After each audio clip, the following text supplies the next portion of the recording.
We begin our lives soft and fragile and helpless. And we very often end our lives in the same way. Soft and fragile and sometimes very helpless. Rosalind Carter, the wife of former President Jimmy Carter, worked with the aged and the elderly. That was one of her projects. And she said that everybody falls at some point in their life into one of four categories.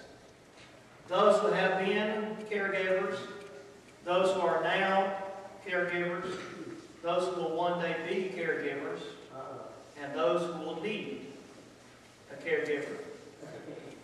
A caregiver, of course, is someone who provides care or gives care to someone else because they are elderly, or because they are disabled, or because they are ill. And we have a lot of caregivers in our country at this time. The most recent statistics I've seen says that we have 50 million Americans who provide care for a friend, most often a loved one, and most often a parent. And that number is going to grow considerably over the next 20 or 30 years. The number of those who are 65 or older is going to double during that time period, and those who are 85 or older is going to triple. 1 out of every 13 homes has a caregiver living.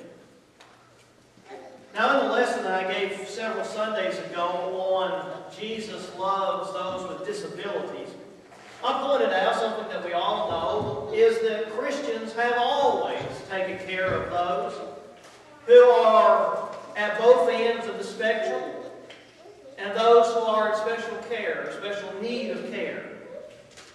Christians have always taken care of the elderly, the aged, those who are ill or disabled. What seems to be more of a challenge nowadays is the cost, number one, of providing care. Number two, we live in a much more mobile society.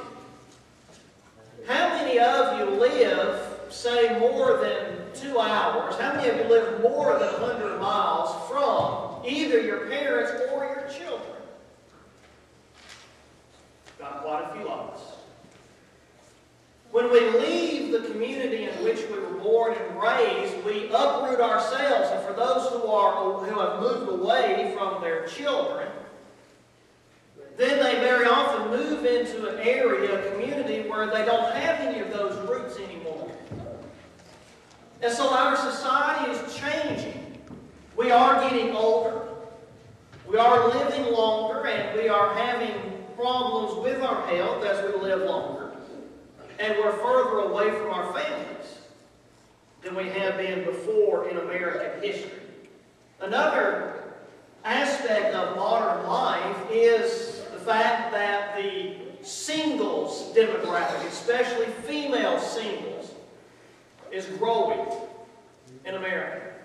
Which means that when these individuals get into their 60s and 70s and 80s and even later, if they're single, then they don't have a spouse who can help provide care for them, and they don't have children who can help provide care for them. Providing care for those who are in this situation can challenge our patience, and it can challenge our love. And the Bible has a lot to say about those who are in this situation. As one woman said, what is life about if we don't prioritize our care for our loved ones? And so we bring our children into the world, and then we say goodbye to our parents at some point, generally through our lives. As I pointed out, caregiving can be quite expensive. The average out-of-pocket expense for providing care is $5,000 a year. That's out-of-pocket expenses. That does not include time lost, at work because of unpaid leave to take care of parents' needs or so forth. It doesn't include the cost of the wear and tear on the cars because of driving. So providing care can take a toll, financially, emotionally, and otherwise.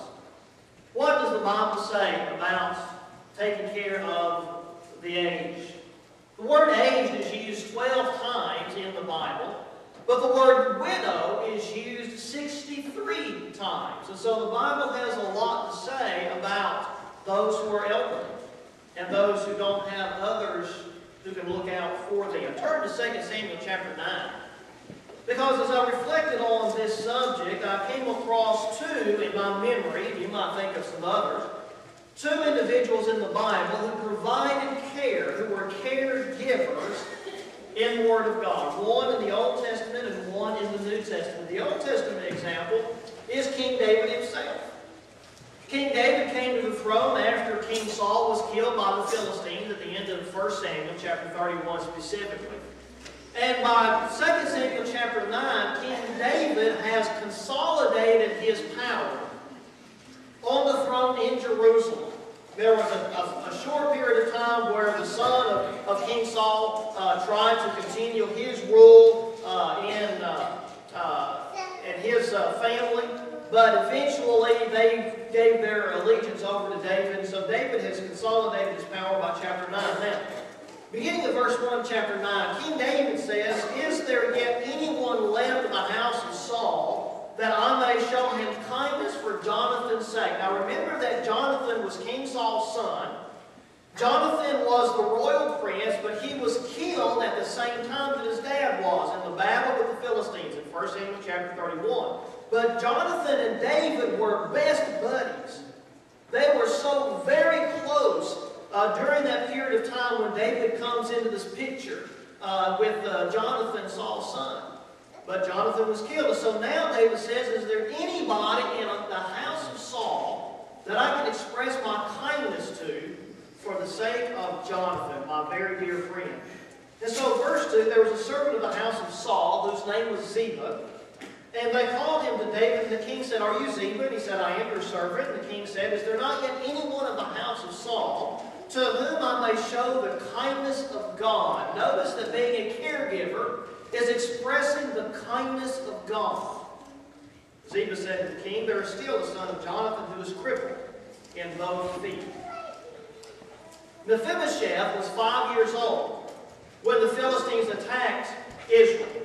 And the nurse grabbed up Mephibosheth, Jonathan's son, in order to get him apparently out of the palace.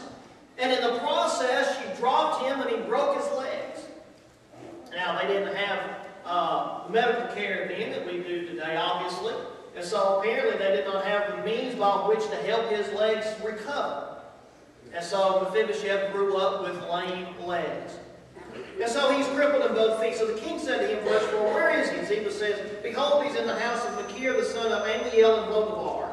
The king David sent and brought him from the house of Machir, the son of Ammiel from Lodabar. Mephibosheth, the son of Jonathan, the son of Saul, came to David, fell on his face, prostrated himself before the king. And David said, "Mephibosheth." He said, "Here is your servant." David said to him, "Do not fear, for I will surely show kindness to you for the sake of your father Jonathan, and will restore to you all the land of your grandfather Saul, and you shall eat at my table regularly." And again he prostrated himself and said, "What is your servant that you should regard a dead dog like me?" When King David summoned Mephibosheth to come before him, no doubt Mephibosheth was afraid that his father's rival, now David didn't look at himself as the rival, he respected King Saul because he was God's anointed king. But no doubt Mephibosheth was fearful when he came before King David, thinking that he might kill him because he was a member of the royal family, but that wasn't on David's mind at all. David said, "Mephibosheth, you need somebody to take care of you." And so Mephibosheth ate at the table of the king for the whole rest of his life.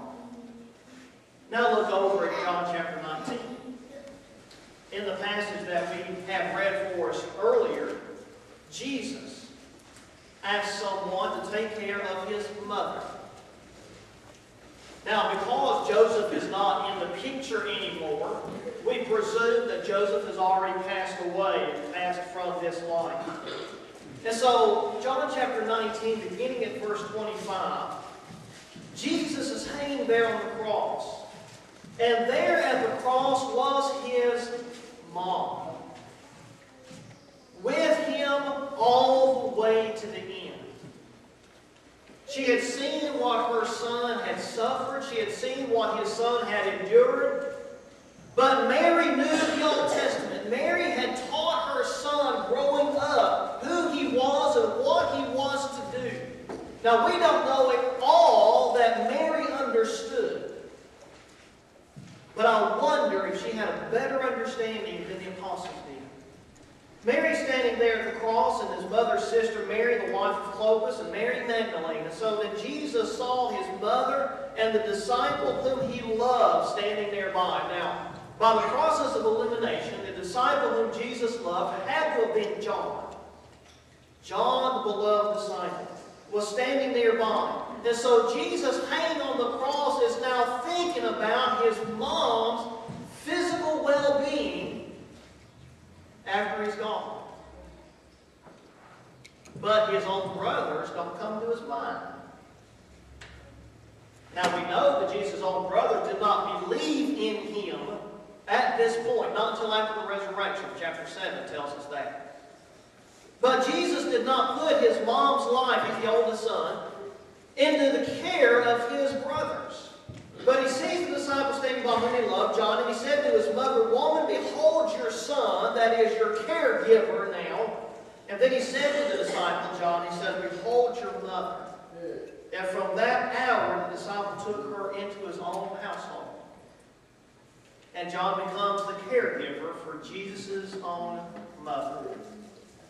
Now, we don't know why Jesus picked John.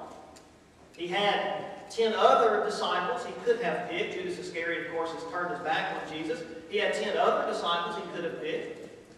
I thought about that, and knowing the rest of the New Testament, and some from tradition, John was the last apostle, apparently, who died. That may have been why. From the book of Acts, we know that John stayed in Jerusalem most of the time during the period of the book of Acts. He didn't move around a lot like the rest of the apostles did. That may have been Jesus knew that, took that into consideration. John is the only apostle from tradition, apparently, who died a natural death. Now, he was exiled on the first century equivalent of Alcatraz, Patmos, where he wrote the book of Revelation, but he did not die a violent death by beheading or crucifixion or any of the other deaths that the other apostles died. So maybe that was why Jesus put his mother in the care of his one of his best friends, if not his best friend on earth, John, the beloved disciple. And so John becomes a caregiver to Jesus' mother. Let me present some other passages that have to do with giving care. Because if you have been or are a caregiver and are having to give your time and your energy and your finances sometimes into the care of others, I want us to understand this very basic point, and that is, it is blessed to give. Paul quotes Jesus in Acts chapter 20, verse 35. The Apostle Paul says, in fact, that it is more blessed to give than to receive. And when we're giving care to someone else, it is very time-consuming. And when we give care to someone else, we have less time for ourselves, for our own hobbies and what we want to do. But Jesus says you are blessed if you give. Listen to what Jesus says in Luke chapter 6 and verse 38. Jesus says, "Give, and it shall be given unto you. By the standards you give, it will be measured to you." He says it will be poured into your lap. And it will be pressed down and shaken together and running over. By the standards that you give to others, it will be given unto you. Now, it may not be in this life that we receive the blessing of the giving. But we have to understand that God takes note of the effort that